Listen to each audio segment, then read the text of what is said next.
Today we're going to talk about 7 fresh SEO hacks for 2020 and beyond. It's a complicated world nowadays. Google is getting tougher and tougher.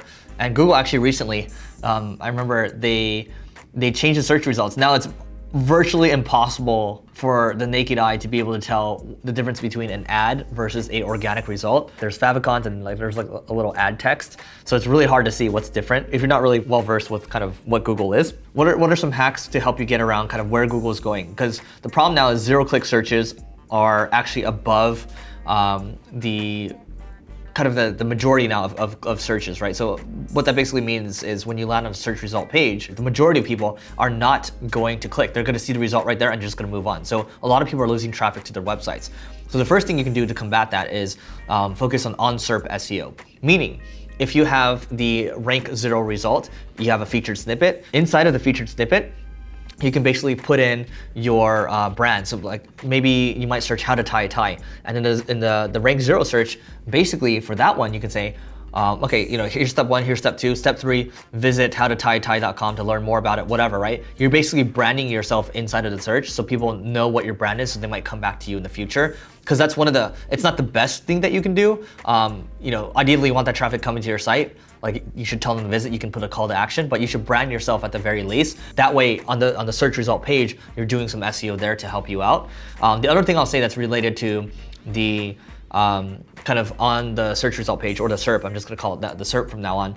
On the SERP, you can do fact snippets. So fact snippets, FAQ snippets. A good example of this might be, you might search for what is spaghetti or something like that. And then usually Google will give you 4 additional boxes for similar questions that people have asked. So you're basically adding more content to that page and you actually get a higher click-through rate if you can do that. So you can just Google FAQ schema, and Matthew Woodward actually has a good piece on this. He actually has a plugin that you can use to do the FAQ schema, and you can do that for free. The other thing I'll say is title and meta description testing. So what you can basically do is you can use Google Search Console and you're testing titles and meta description. So you can, let's say I had top groceries for 2019, which is the year before. And I changed the title to top groceries in 2020. Obviously the second one's gonna get a much higher click-through rate. So that's the idea. You write a more enticing title or meta description, you get a higher click-through rate, you're gonna get more traffic, right?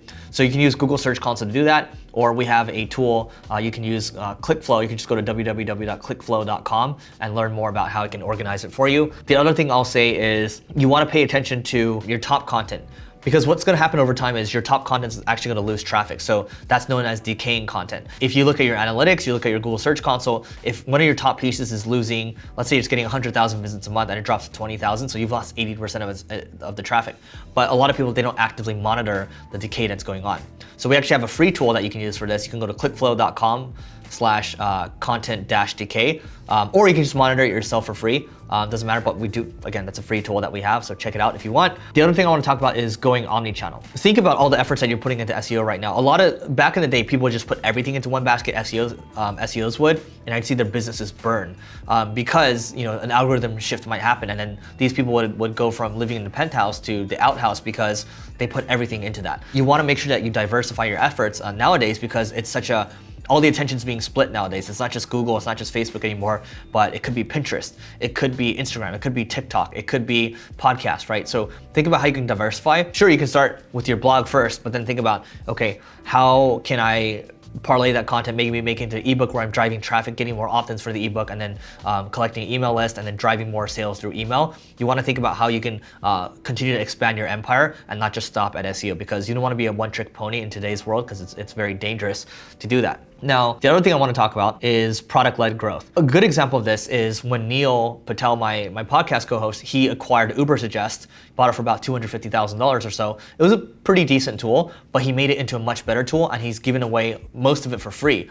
You can do keyword research on it, you can do a lot on that tool, but the amazing thing is the brand is very strong for that tool. And then for such a strong free tool, he's getting a lot of links for it too. So he led with the product, he gave it away for free, and then now it's getting a lot of links. A lot of people are basically talking about it. So it's good for branding as well. So Google still looks at brand, like Eric Siu has also said in the past, the internet is basically, it's a cesspool right now. So what you want to do is it's eventually the brands that rise to the top. So you want to focus on building that brand. And so that's what Neil did with Ubersuggest. So product-led growth, how can you make a product or a calculator or a widget and make it stand out in your industry. And then from there, you're gonna collect more links. And it's a lot easier than saying, I'm gonna reach out to people and to a lot of people and do links. Editing your content too and adding keywords to it, upgrading your content, you gotta be doing that over time too. That's how you combat content decay. So we actually have a content editor, again, inside of ClickFlow if you wanna check that out. Basically, what you can do using a tool, or you can even just do keyword research, but say, hey, you should be adding, maybe these 10 keywords to your content. It's very relevant, and you just click on, you can just add those keywords to the piece, and then push it directly to your website, and then that's gonna help you grow your traffic for the long term. So you wanna have an entire suite nowadays when you think about SEO. Sure, you can do other things like review, you can do other things like schema markup. I would also recommend translating your content as well. So now I know I've gone over 7 hacks. Just making sure that you have a good internal link structure too. People forget about breadcrumbs, things like that, like the SEO basics. You wanna get that right, all right?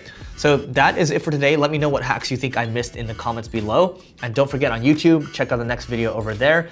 And don't forget to subscribe and hit the bell button because we love you, and see you tomorrow.